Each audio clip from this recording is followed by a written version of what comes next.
Assalamualaikum warahmatullahi wabarakatuh.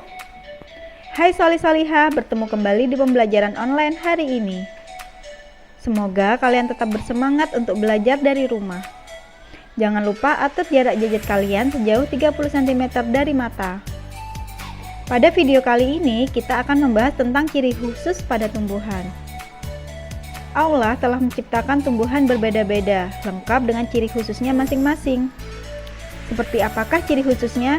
Yuk kita simak.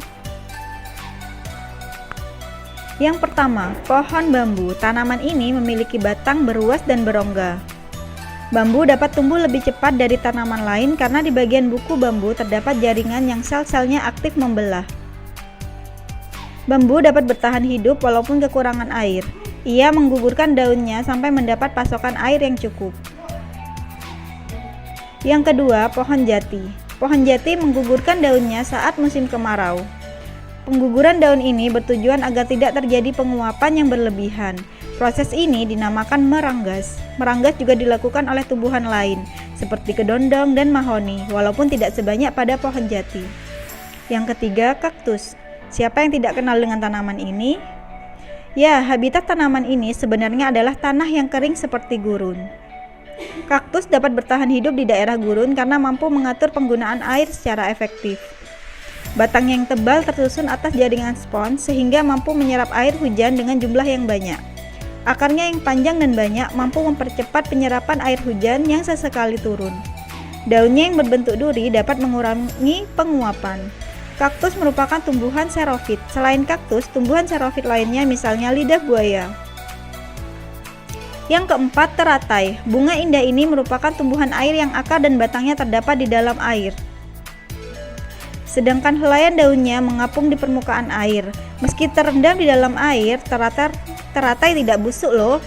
Hal ini karena teratai punya daun yang lebar untuk membantunya mempercepat proses penguapan.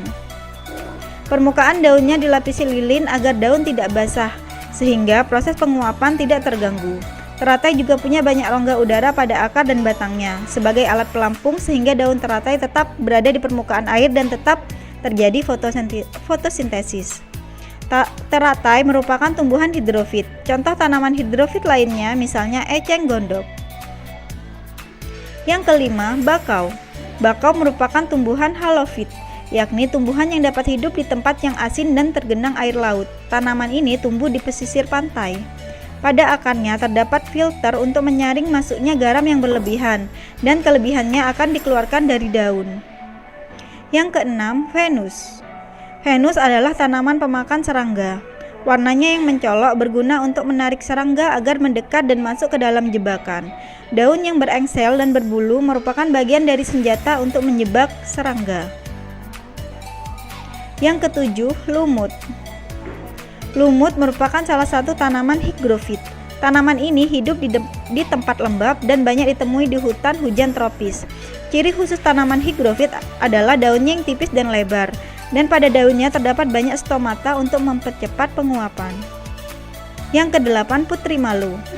Tumbuhan putri malu memiliki batang yang berwarna merah dan ada juga yang memiliki batang berwarna hijau. Putri malu yang berbatang merah memiliki duri yang lebih jarang dibandingkan dengan putri malu berbatang hijau. Fungsi dari duri tersebut yaitu untuk melindungi diri. Ciri lainnya adalah jika disentuh daunnya akan menutup. Ini karena putri malu merespons sentuhan dengan cepat. Hal tersebut juga berfungsi untuk melindungi diri dari predator. Nah, Solih-Solihah, itulah beberapa tanaman dengan ciri khususnya masing-masing. Semoga dengan ciri khusus pada penciptaan tanaman-tanaman ini dapat menambah kekaguman kita atas kebesaran Allah dan menambah keimanan kita. Amin ya robbal alamin.